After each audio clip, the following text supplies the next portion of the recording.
Yo guys, kali ini kita bakal lanjutin lagi si Zephyr-nya lagi nih. Dan berhubung gak ada penyampaian, langsung aja deh kita mulai.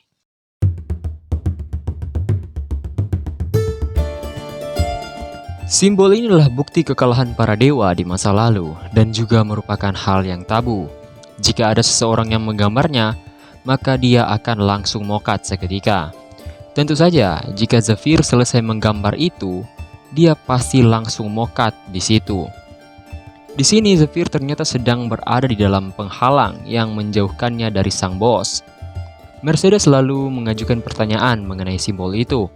Saat itu juga, Zephyr langsung berkata, "Kalau kau ingin tahu, bayar aku." Itu sontak langsung membuat Mercedes kaget dan mengeluarkan aura yang sangat menekan, sehingga membuat badan Zephyr tak bisa bergerak, sehingga Zephyr tak bisa melanjutkan menggambar simbol itu. Di sini Mercedes berkata kalau para dewa sangatlah marah dan menyuruhnya untuk membunuh Zephyr karena dia sudah kelewatan. Zephyr pun tersenyum sinis dan menyuruh Mercedes untuk membunuhnya sekarang juga kalau dia mau. Zephyr tahu jika kebanyakan dari privilege yang diberikan kepadanya adalah sebuah jebakan yang digunakan dewa untuk mendapatkan dirinya. Oleh karena itu, mereka mengirim malaikat untuk mencegah agar Zephyr tak mati, dan agar Zephyr tidak diambil oleh dewa kematian. Singkatnya, para dewa ini mau banget sama Zephyr sehingga mereka ngelakuin segala cara buat nyelamatin Zephyr gitu. Dan ya, ancaman dari Zephyr berhasil membuat Mercedes mandi keringat dan akhirnya bertanya, apa keinginan Zephyr? Dia pun meminta lebih banyak privilege. Kalau tidak, lebih baik dia mati di sini saja, ujar Zephyr saat itu. Dan pada saat itu, Zephyr langsung berdiri dan mengancam para dewa. Jikalau dia mati, pastinya sudah tidak ada lagi manusia yang menghibur mereka semua. Zephyr pun menyuruh para dewa bertaruh sekali lagi, kalau tidak ingin hal itu terjadi. Para dewa kemudian berpikir keras, karena mendengar kata-kata yang diutarakan oleh Zephyr. By the way, di sini si Dewi Keberuntungan ini suka sama si Zephyr ya, oke? Lalu Dewi Cahaya yang mendengar itu tiba-tiba tertawa dan memuji Zephyr, lalu menurunkan cahayanya yang langsung memberkati Zephyr saat itu juga. Sementara itu, muncullah sebuah ledakan di depan sang bos, dan itu ternyata berasal dari Zephyr. Sang bos sontak langsung berniat menyerang Zephyr, tapi sebelum serangannya sampai, sayangnya dia sudah terkena serangan Zephyr duluan, yang berasal dari sebuah pedang cahaya, yang ternyata sebuah privilege yang diberikan Dewi Cahaya kepadanya. Ternyata, Dewi Cahaya memberikan pedang itu pada Zephyr, dan juga bahkan memberikan artefak ilahi dari penyimpanannya khusus untuk Zephyr seorang. Dewa pinjaman sontak keberatan dengan keputusan sang Dewi Cahaya, tapi Dewi Cahaya langsung membantahnya dan berkata kalau itu terserah dirinya, karena itu juga merupakan barang miliknya, yang langsung membuat Dewa pinjaman terdiam begitu saja. Dewa Langit juga nampaknya memberikan sesuatu karena dia penasaran kenapa Dewa Kematian sangat tertarik pada Zephyr, padahal dia biasanya tidak ingin mencampuri urusan dewa lain. Jadi dia tak boleh membiarkan Zephyr diambil Dewa Kematian sebelum dia mengetahui tujuan dari Dewa Kematian itu sendiri. Sementara itu, sang bos yang sudah terluka parah mencoba memakai skillnya, tapi sayangnya Zephyr langsung mencegah hal itu dan langsung memasang kuda-kuda dan melepaskan skill eksklusifnya, yaitu Yehi-Or. Setelah terkena skill itu, ternyata kejahatan dan kutukan yang terdapat pada Putri Eurydica kemudian terangkat dan membuatnya kembali ke wujudnya yang sebenarnya.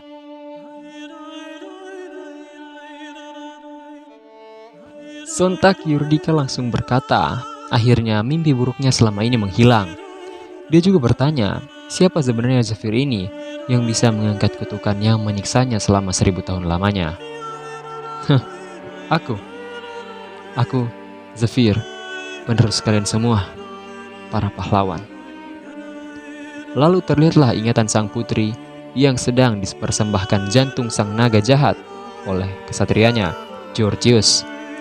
Tuan Putri lalu tersenyum dan menyuruh Georgius memanggilnya menggunakan nama aslinya, yaitu Eurydican.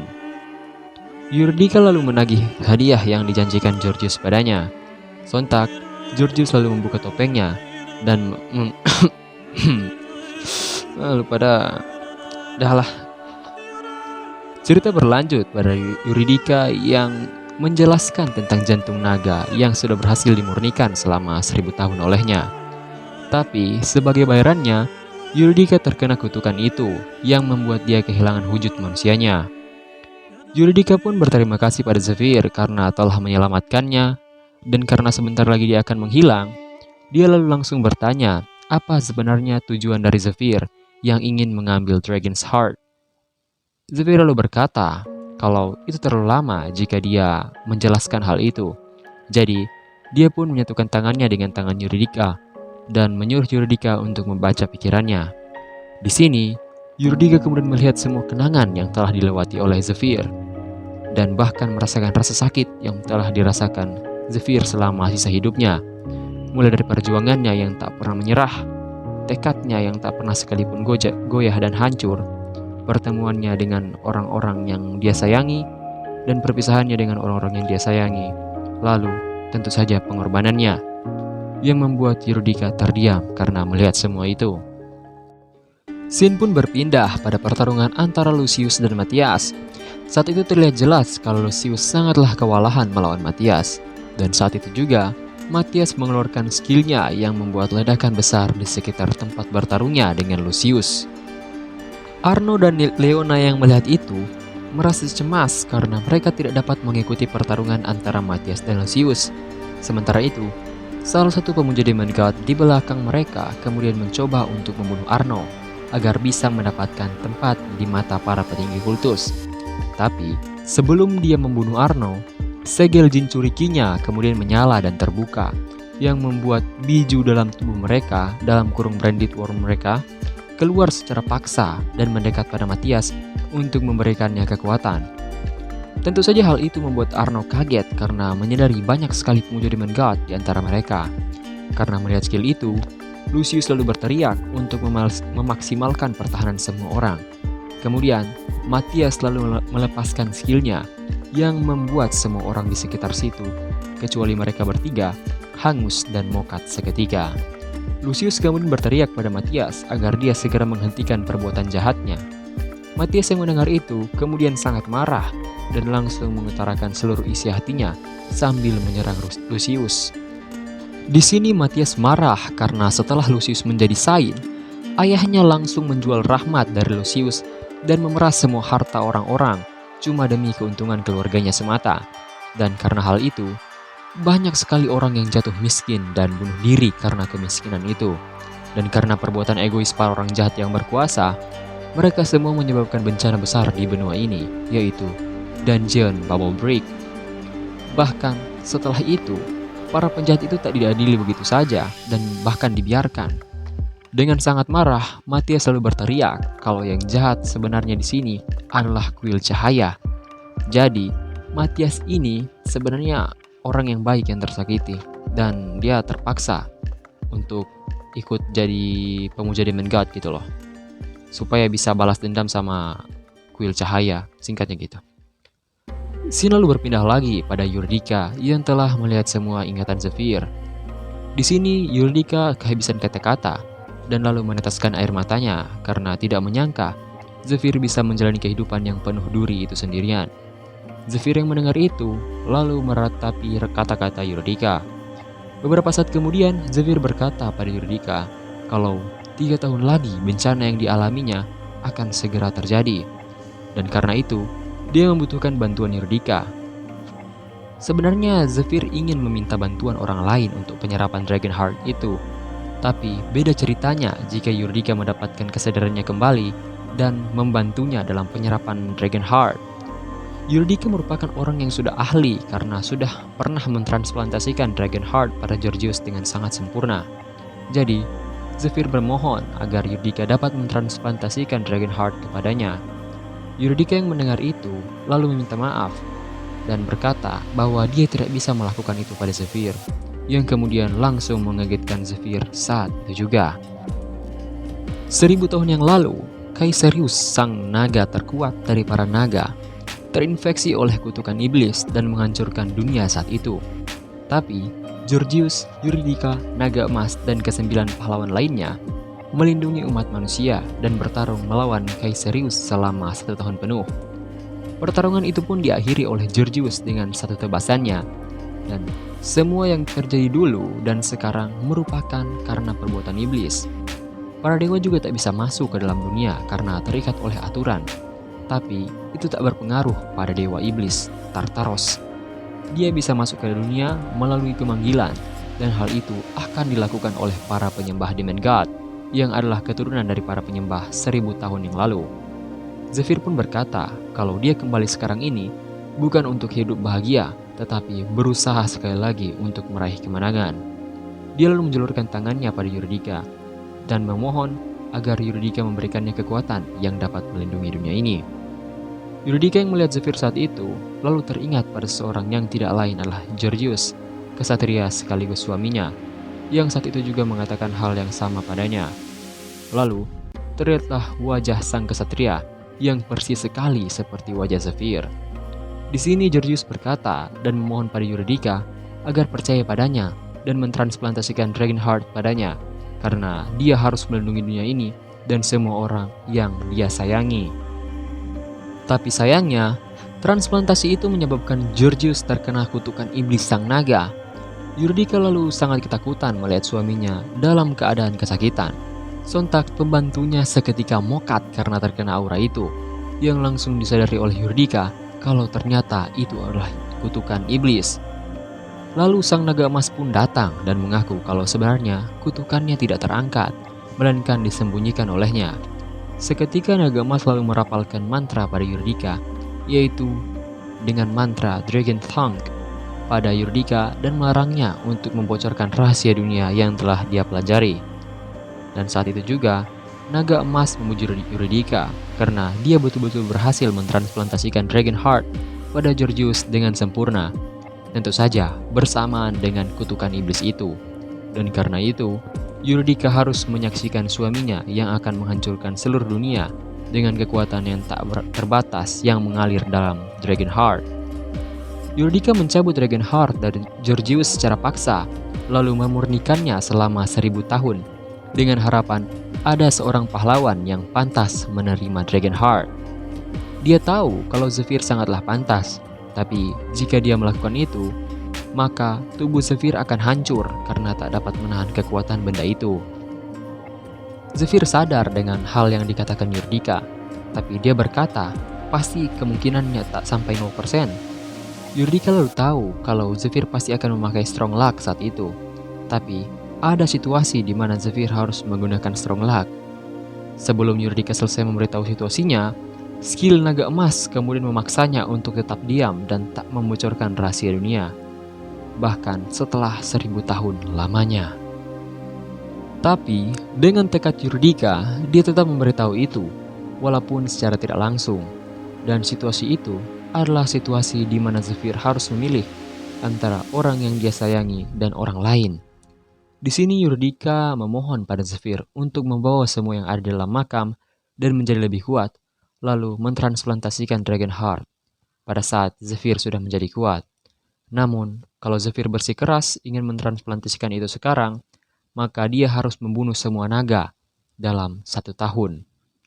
Jadi, Eurydica memohon pada Zephyr agar dia tidak memaksakan dirinya sekali lagi. Tapi Zephyr kemudian tersenyum dan berkata kalau 1 tahun itu terlalu lama.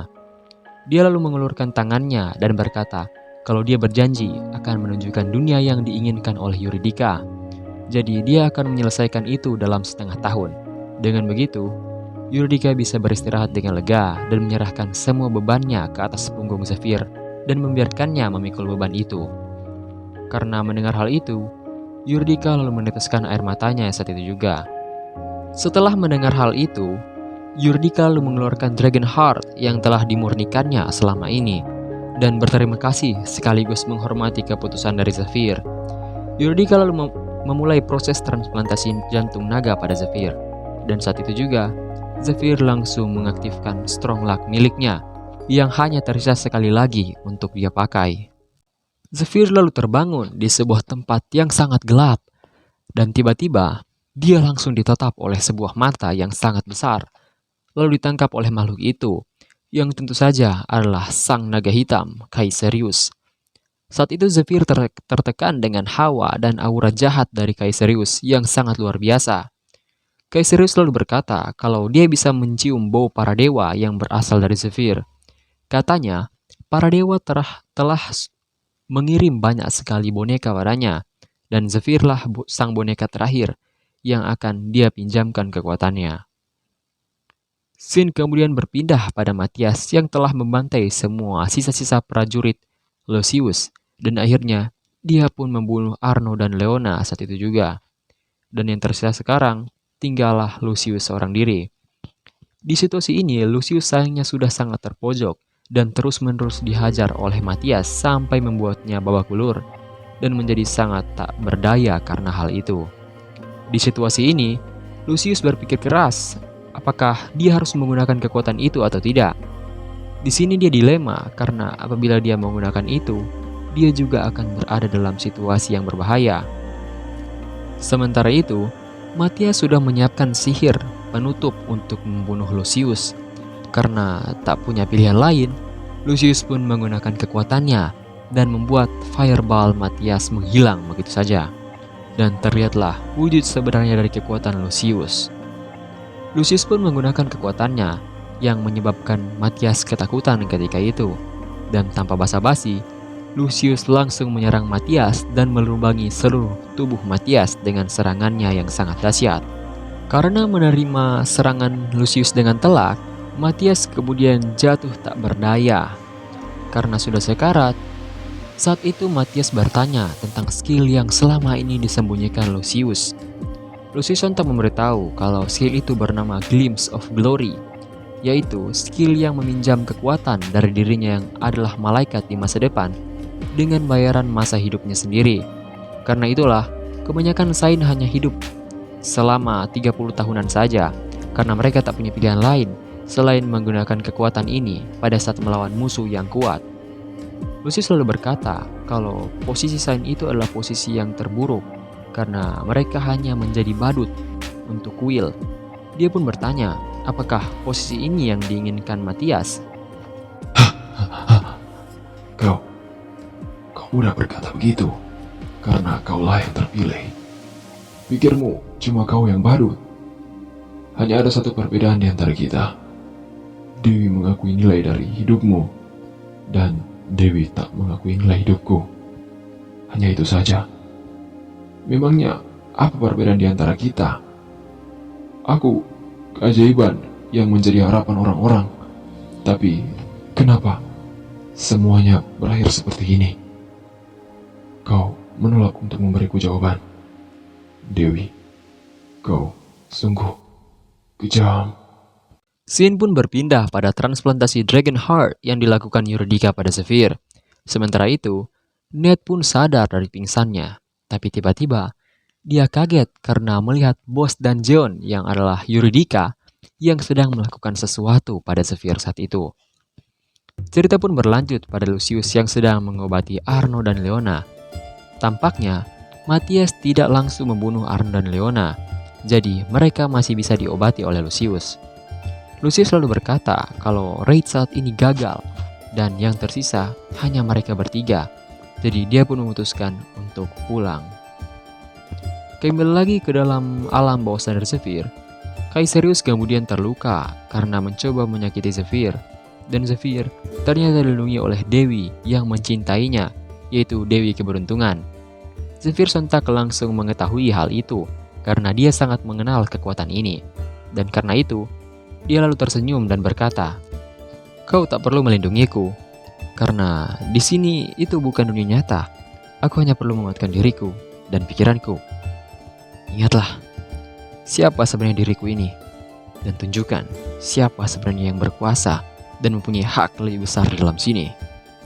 Setelah menabok Kaiserius, Zephyr lalu menarik sahabatnya, yaitu sang pedang biru miliknya. Pikirmu ini kali pertama bagiku? Kau bukanlah kehendak jahat, naga yang kulawan di sini pertama kali.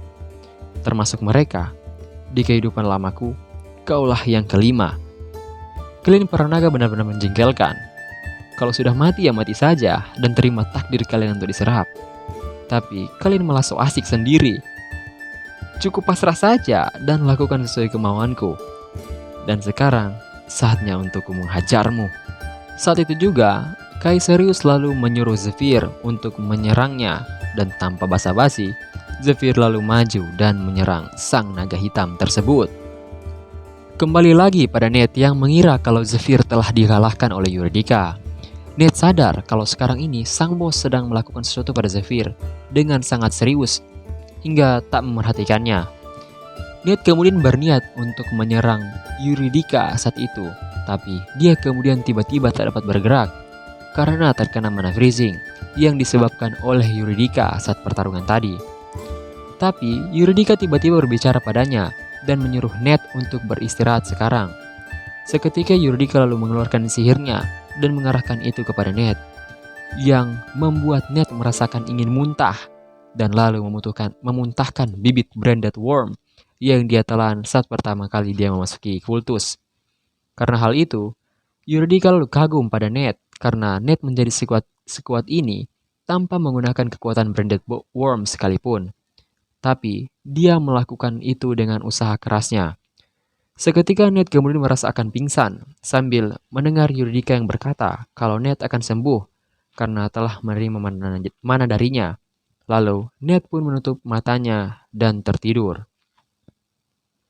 Scene lalu berpindah pada Lucius, Arno, dan Leona.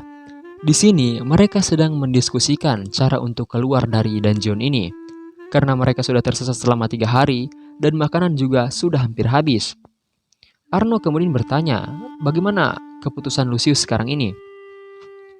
Lucius pun berkata kalau mereka harus mencari Stake of Fate dulu, karena benda itulah yang akan membawa mereka dan menuntun mereka untuk keluar dari dalam dungeon ini.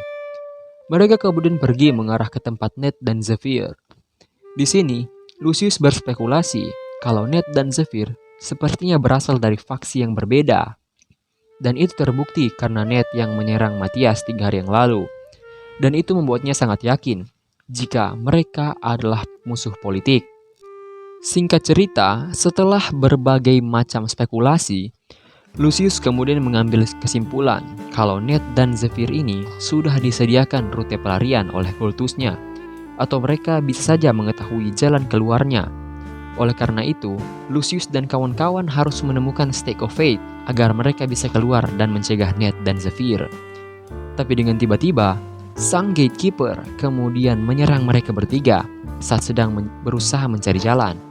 Di sini mereka heran, bagaimana bisa Stake of Fate berada di dalam ruang bos, sedangkan gatekeepernya masih hidup sampai sekarang. Mereka bingung bagaimana Ned dan Zephyr bisa masuk ke dalam sana.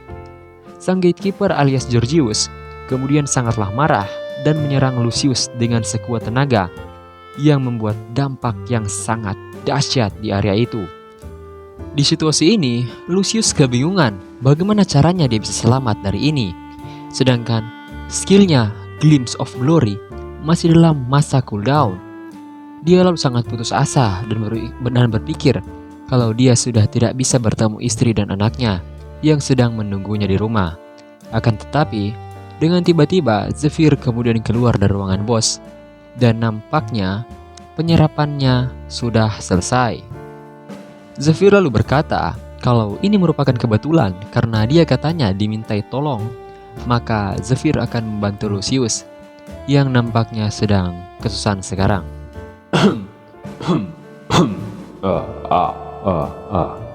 Hei kau, yang di sana, kepala tengkorak.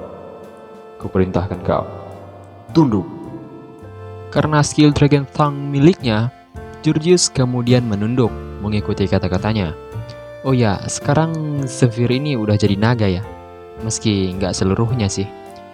Lucius yang melihat itu kemudian kaget dan ketakutan karena hal yang terjadi di depan matanya secara langsung.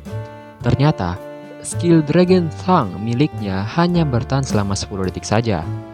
Zephyr lalu bergumam kalau hal itu normal-normal saja, apalagi dia baru saja selesai ditransplantasikan.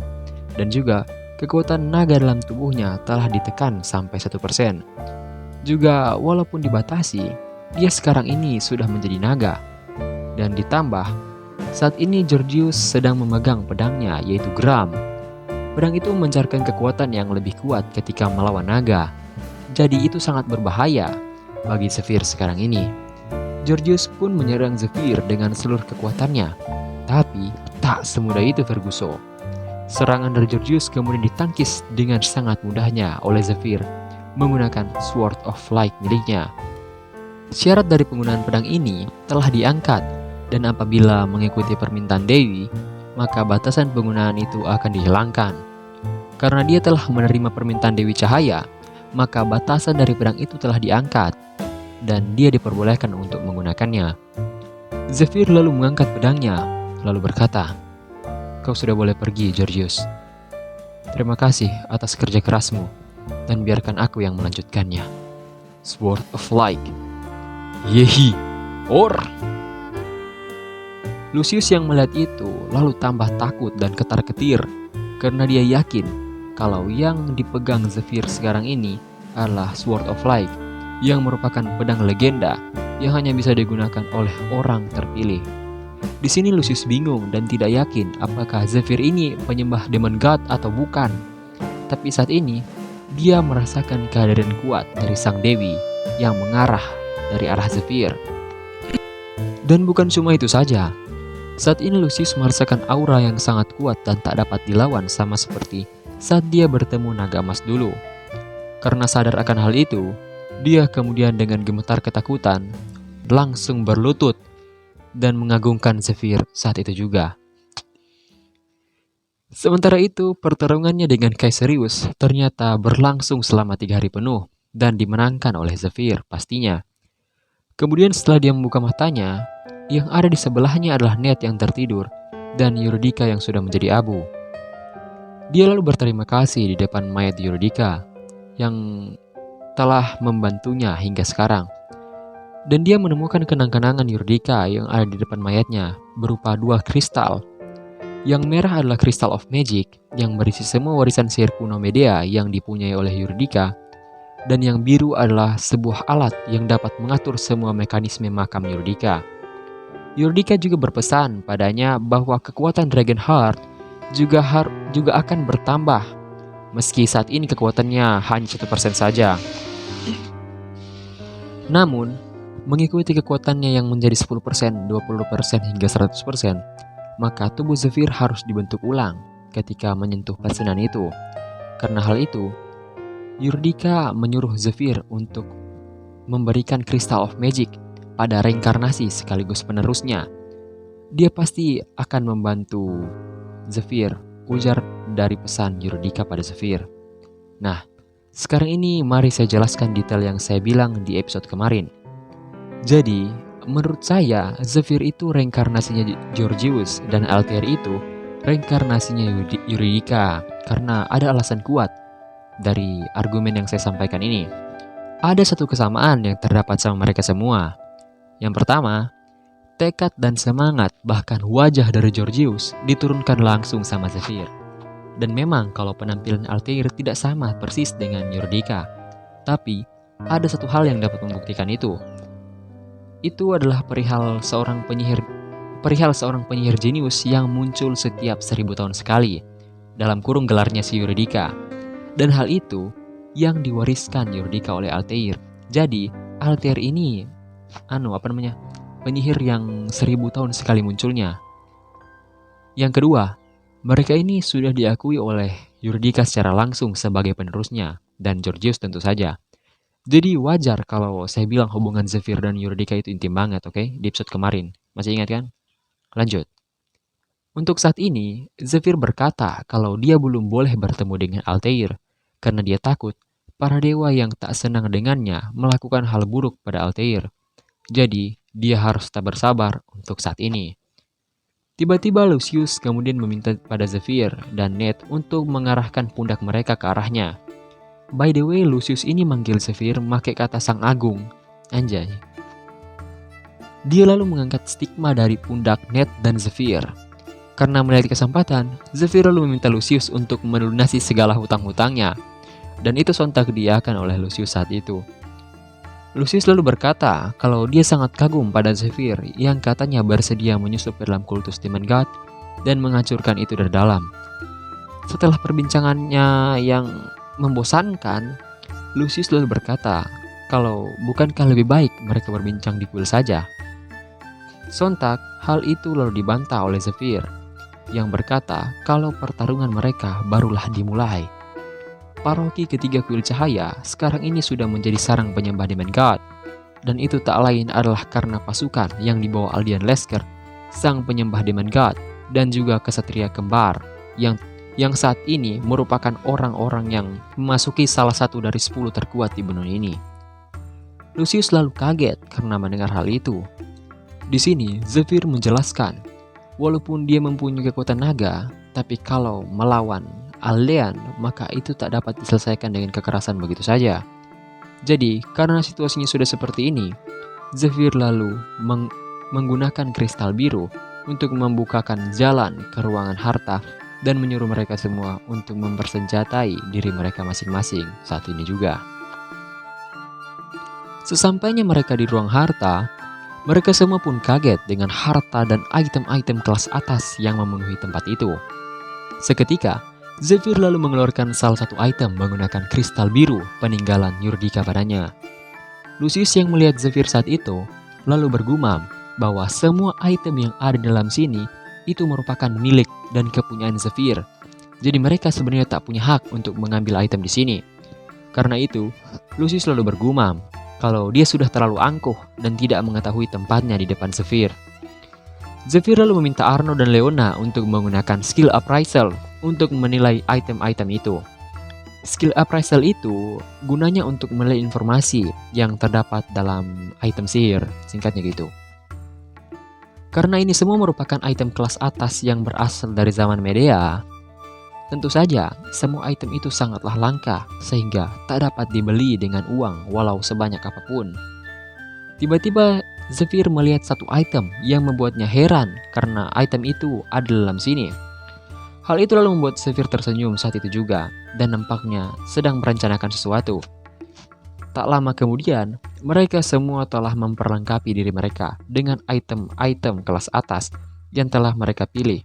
Dan tentu saja, Zephyr juga mengambil item peninggalan Georgius, yaitu set pembasmi naga dan juga pedang kebanggaan Georgius, Gram. Setelah selesai, mereka semua lalu kembali membahas tentang rencana untuk mengalahkan Aldean. Di sini Lucius berkata kalau mereka tidak bisa begitu saja membasmi Aldean, karena mereka tak punya bukti yang cukup kuat. Jadi, singkatnya Lucius menginginkan bukti yang cukup kuat supaya mereka bisa ngebantai si Aldean gitu deh. Tiba-tiba, Zephyr lalu berkata kalau dia memiliki buktinya. Dan itu adalah item yang dipegangnya sekarang. Scene lalu berpindah pada Aldean yang nampaknya telah mengendalikan paman Lucius menggunakan kemampuan khususnya, yaitu Hive. Kemampuannya ini bisa menghipnotis dan mengendalikan seseorang yang memakan larva yang berasal dari branded worm miliknya. Di sini, Aldean menjelaskan itu pada istri Lucius, Claudia. Setelah itu, Aldean kemudian meminta Claudia untuk membujuk Lucius. Tapi tiba-tiba, anaknya menangis saat Claudia bertanya apa maksud dari Aldean. Aldean kemudian terpikir sesuatu karena melihat itu.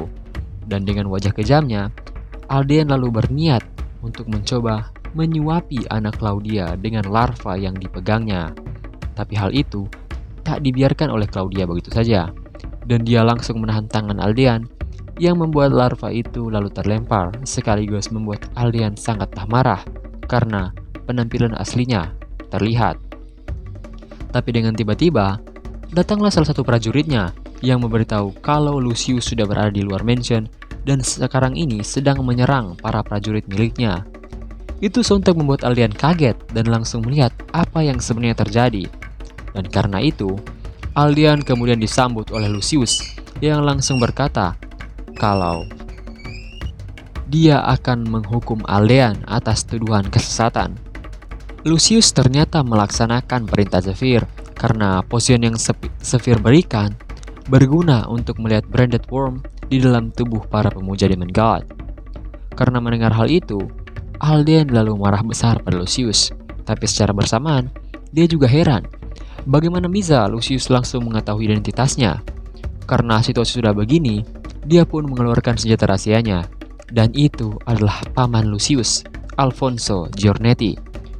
Lucius yang melihat pamannya kemudian langsung menyadari kalau pamannya juga sudah terinfeksi oleh larva milik Aldean karena melihatnya dengan mata kepalanya langsung. Sementara pamannya memarahi Lucius, Lucius lalu mengeluarkan bukti lainnya yang adalah surat dari Aldean untuk Matthias yang ternyata selama ini masih disimpan Matthias untuk berjaga-jaga. Dan karena melihat hal itu, Aldean lalu kaget.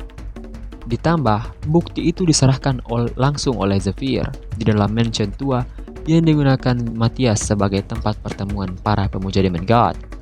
Karena buktinya sudah sangat kuat dan semua kedok Aldean telah terbongkar, Aldean pun mengaku bahwa dia adalah petinggi kultus Demon God peringkat ke-11, Aldean Lesker. Karena sudah ketahuan, Aldean lalu menggunakan cara licik, yakni menyandra Claudia yang adalah istri dari Lucius. Lucius lalu ketar-ketir karena melihat hal itu. Aldean kemudian mengancam akan membunuh Claudia jika Lucius ceroboh dan menyerangnya. Tapi Aldean memberikan pilihan pada Lucius, yaitu memilih siapa yang akan memakan larva yang ada di tangannya. Apakah istrinya, anaknya, ataukah dia? Lucius kemudian berkata bahwa dia saja yang akan memakan itu. Tapi karena sifat licik Aldean, dia langsung menyuapi larva itu kepada Claudia yang membuat Lucius sangatlah putus asa karena melihat itu. Tapi tak semudah itu Ferguson. Dengan tiba-tiba, Ned lalu menikam Aldean menggunakan pedangnya yang membuat Claudia terlepas. Kesatria emas yang melihat itu lalu heran kenapa dia tak bisa merasakan kehadiran Ned dengan mana detection miliknya. Dan itu ternyata karena gelang yang dipakai oleh Ned, Miss Bracelet, yang berguna untuk menyembunyikan kehadirannya. Dan itu hanya bisa dideteksi dengan samar oleh Legendary Rank saja. Ned lalu menebas musuh abadinya, Aldean. Lalu dengan gagahnya menangkap Claudia dan menyuruhnya untuk berpegangan. Woi, NTR woi. Ned bawa kabur istri orang, cok. Bangsat. Ned lalu menyuruh Claudia berpegangan karena dia akan menangkis serangan dari Kesatria Emas yang adalah salah satu dari 10 terkuat di dalam benua ini. Karena melihat kesempatan, Lucius lalu menyerang Aldean yang kemudian langsung dilindungi oleh Kesatria Emas. Ned yang mendapatkan kesempatan lalu langsung menyerang Kesatria Perak dengan tinjunya. By the way, saya kasih spoiler, ini tuh bukan Kesatria Perak yang asli, cuma KW dia ini. Karena hal itu, Claudia lalu langsung mengambil anaknya dan melarikan diri bersama Ned saat itu juga. Tenang, gak ada di benua ini yang bisa ngejar kecepatan Dragon King style, apalagi punyanya si Ned. Aldean yang melihat Ned yang bekerja sama dengan Lucius kemudian mengambil kesimpulan kalau guru Ned yaitu Jinriang telah menipu dirinya untuk memojokkannya. Aldean lalu menyerahkan tugas menghabisi Lucius pada sang Kesatria Emas Castro yang langsung dituruti olehnya. Seketika dia pun turun dan berhadapan dengan Lucius. Tapi sebelum bertarung, dia pun memperkenalkan dirinya yang adalah pemuja Demon God peringkat 20, Castro Vigo. Karena tak mau kalah, Lucius juga memperkenalkan dirinya yang adalah anggota kuil cahaya paroki ketiga, sang putra cahaya pertama Lucius Giornetti. Karena situasi di kuil sudah sangat gawat, para penjaga gerbang diperintahkan untuk berkata kalau semua orang di kuil sekarang ini sedang menjalani latihan tertutup. Jadi, semua orang dilarang masuk bahkan mendekat ke arah kuil. Hal ini tentu saja sudah diberitahukan Zephyr kepada Sister sebelum dia pergi untuk mengikuti raid sebelumnya. Sementara itu, Arno dan Leona sedang bertarung melawan anggota mereka sendiri. Tapi mereka tidak boleh sampai membunuh anggota-anggota mereka, karena jika mereka sampai membunuh salah satu anggota mereka yang merupakan pendeta-pendeta dan prajurit kuil cahaya, maka pihak lawan akan memanfaatkan hal itu untuk menjatuhkan Lucius, sain mereka. Pertarungan antara Lucius dan Castro menyebabkan banyak kerusakan di sekitar mereka Ya, karena kebanyakan skillnya si Lucius ini kan AoE, jadi wajar lah. Di sini Castro kewalahan karena sudah pasti pengguna pedang akan kalah melawan pengguna tombak dengan alasan jarak serangan tombak lebih jauh daripada pedang. Dan juga bukan karena alasan itu saja. Dia lebih kewalahan karena item-item yang digunakan Lucius untuk menangkal setiap serangannya dengan mudah dan membalas serangan demi serangan dengan sangatlah perfect adalah karena item-item yang digunakan Lucius ini adalah item-item yang GG. Karena serangan-serangan Lucius yang kuat itu membuat kesatria emas semakin terpojok. Tapi Lucius juga ternyata terluka karena itemnya yang hanya dapat menahan 50% damage yang dia terima, dan itu sudah pasti disadari oleh kesatria emas. Ditambah lagi, kesatria emas yang dalam kurung si Castro ini bisa regenerasi yang membuat dia bisa langsung melancarkan serangannya dengan kondisi yang masih sangatlah prima. Dia langsung melancarkan serangannya dengan kekuatan penuh dengan tujuan untuk langsung membunuh Lucius. Tapi tiba-tiba, dia menerima pesan minta tolong dari Aldean yang nampaknya sedang dalam bahaya sekarang yang membuatnya menghentikan serangannya. Tapi sementara dia menghubungi Aldean, dia langsung dikombo oleh serangan Arno, Leona, dan disusul oleh serangan dari Lucius. Sementara itu, terlihatlah Aldean yang sudah sangat terpojok karena sekarang ini dia sedang disiksa oleh Zephyr. Castro yang sudah tak berdaya lalu semakin terpojok oleh sang trio item GG, item cheat mereka ini. Cerita pun berlanjut pada Aldean yang sedang menjelaskan rencananya pada pemimpin kultus Demon God, yang adalah menitipkan Dragon Heart di tempatnya, yaitu di kuil cahaya, agar lebih aman dan nantinya pemimpin kultus bisa datang kapan saja untuk mentransplantasikan Dragon Heart di kuil cahaya setelah tempat tersebut dikuasai Aldean menggunakan skillnya. Hal itu lalu disetujui oleh pemimpin kultus Demon God. Kembali ke masa sekarang, yaitu saat pelarian Aldean dari Lucius.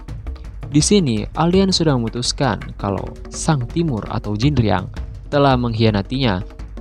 Karena janji Jinriang untuk membunuh muridnya, yaitu Putra Leonard, tidaklah terjadi dan malah membuatnya hampir mati karena serangan net padanya saat itu. Hal tersebut membuat Aldean sangatlah marah, sampai-sampai dia tidak menyadari kalau ternyata dirinya sudah masuk ke dalam jebakan Zephyr. Dan akhirnya dia pun terkena racun nomor 68 milik Poison King, Fate. Racun itu bernama Belial, yang mempunyai karakteristik yang sangat menyakitkan. Dan ya, tentu saja itu rencana Zephyr yang dia buat, dan itu merupakan rencana yang sangatlah cemerlang. Zephyr lalu menginjak wajah Aldean saat itu dan membuat sang kesatria perak KW kaget dan ngebacot soal dia yang katanya adalah salah satu dari 10 terkuat di benua ini. Karena telinga Zephyr sakit, dia lalu melemparkan jarum racun yang membuat sang kesatria perak KW langsung mokat begitu saja. Di situasi ini, Aldean mencoba mengulur waktu sambil memanggil kesatria perak yang asli dan berniat untuk membalikan keadaan. Tapi hal itu ternyata sudah diketahui oleh Zephyr, dan ternyata Zephyr sudah menangani hal itu lebih awal, yang membuat Aldean ketar-ketir setengah mati. Scene kemudian berpindah pada saat Zephyr dan anggotanya membunuh kesatria perak 12 jam sebelumnya. Karena melihat itu, Lucius yakin dengan keaslian potion yang diberikan oleh Zephyr. Dia juga menyadari kalau ternyata memang benar kalau dia akan dibunuh setelah menyerahkan Dragon Heart kepada saudara yang dikatakan masternya, yang tak lain ialah kesatria perak. Di kehidupan Ned sebelumnya, dia melarikan diri selama berbulan-bulan dari kesatria perak sambil membawa Dragon Heart yang tak bisa diserapnya. Dia lalu bersembunyi di goa dalam kondisi yang sangat mengenaskan. Tapi pada akhirnya, itu dicuri oleh saudara seperguruannya sendiri, dan dia ditinggalkan di dalam goa dengan kondisi yang sangatlah parah. Lucius yang dikendalikan oleh ulat adalah lawan yang membawa petaka. Namun, sebanyak apapun kuingat, yang teringat itu hanyalah tragedi menyedihkan yang disebabkan oleh Aldean.